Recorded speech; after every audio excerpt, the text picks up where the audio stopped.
Good evening, and thank you for your generous introduction. I'm honored to join you tonight to accept the 2021 Torch of Justice Award. I'm honored because I believe deeply in the work that you do to support the human rights of persecuted minority populations around the world. We have joined forces on behalf of the Uyghurs and the Rohingya. We have worked together on behalf of the people of Sri Lanka and Kashmir and others. Together we have seen that it takes hard work and commitment and patience and persistence to protect and defend human dignity. We know from experience that the obstacles are especially great for ethnic and religious minorities and others whose identities are different in some way. It turns out that the idea that anchors so much of our work, that all human beings are born free and equal in dignity and rights, is not so simple. The struggle for human rights is complicated and unending.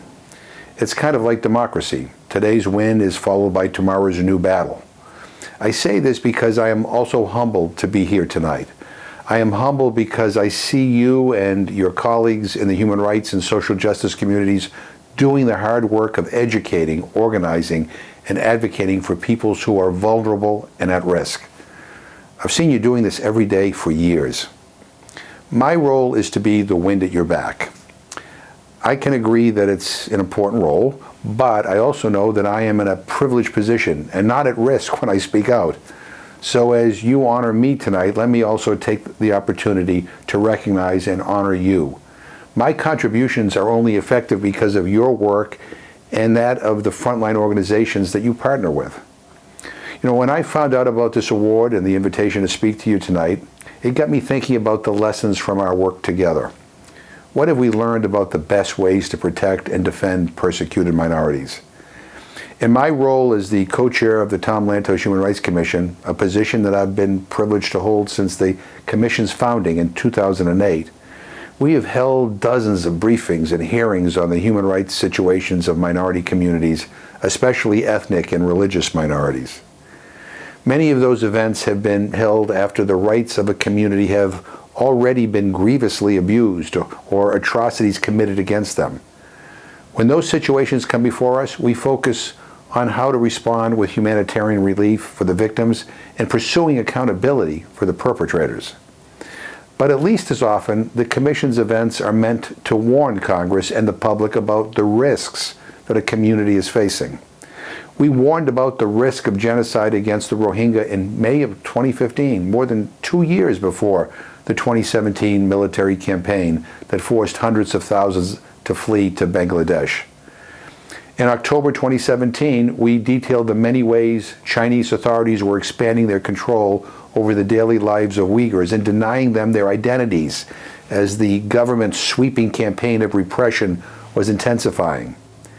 In June 2018, the Commission drew attention to the deteriorating relations between the Francophone majority and the Anglophone minority in Cameroon, a problem of political exclusion that soon led to the emergence of a violent separatist movement. We know that once the rights of entire communities are systematically violated, it is very hard for them to recover. If they recover, it takes a long time. So it is more and more important to try to prevent rights abuses that target entire communities from happening in the first place. The good news is that we know what to look for. The risk factors include institutionalized racial, ethnic, and religious discrimination and exclusion, and the stigmatization and dehumanization of whole categories of people.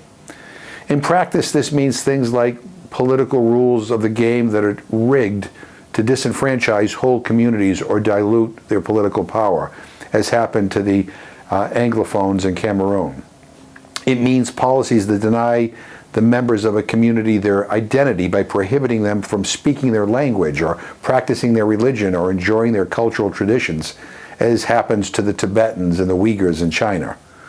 And it means language from so-called leaders that promote hate and prejudice and dehumanizes people who are different, as happened to the Rohingya in Burma and elsewhere. You know, we've all seen these things happen, and not only in other countries, but here in the United States as well. Laws, policies, and practices that accumulate over time and harden into social structures that we may not even be fully aware of. The key to preventing the persecution of minorities is to recognize these risk factors and push back on them in every way we can. Calling out discrimination and exclusion and hate is one first step. When the Human Rights Commission holds events like those I mentioned earlier, when we draw attention to risks and warn about their consequences, we are doing our part to prevent a situation from getting worse. A second tool I strongly support is the use of targeted sanctions against those who would foment or enable the commission of atrocities. I will soon introduce a bill to reauthorize global Magnitsky sanctions, which can be used for deterrence. As I speak, we are seeing a multilateral coordinated effort to use sanctions to pressure the Burmese military to reverse its recent coup d'etat and stop attacks on the Burmese people. The sanctions are both a response to the coup and an effort to prevent more repression. But I have learned that we need to take a further step back. The best long-term strategy to prevent atrocities is to ground our policies and laws in human rights from the very beginning. We should look at everything we do, at home and abroad, through a human rights lens. Before approving a law or a policy, we should ask ourselves whose rights will be strengthened and whose will be undermined. Who will be able to participate and who will be excluded?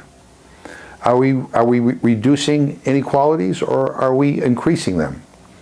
Are we reinforcing discrimination and exclusion or reducing them? Are we resolving conflicts or exacerbating them?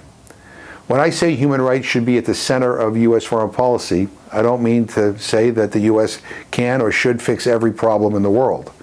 I mean that we must make sure that our policies do not encourage or reinforce discrimination and exclusion. Our success should be measured by whether we have expanded opportunities for our citizens and for people around the world to more safely and fully enjoy and exercise their rights. In other words, I believe promoting and protecting human rights should be at the center of good governance at home and abroad. And that's the best prevention strategy that there is. So thank you again for your work to fight for the human rights of persecuted minority populations around the world. I accept the Torch of Justice Award not only with deep gratitude for all you do, but as a symbol of our partnership and work in the years ahead as we continue working together for the rights and dignity of all people. And please know that I and so many others across America and the world are grateful for all that you do. Thank you and be safe.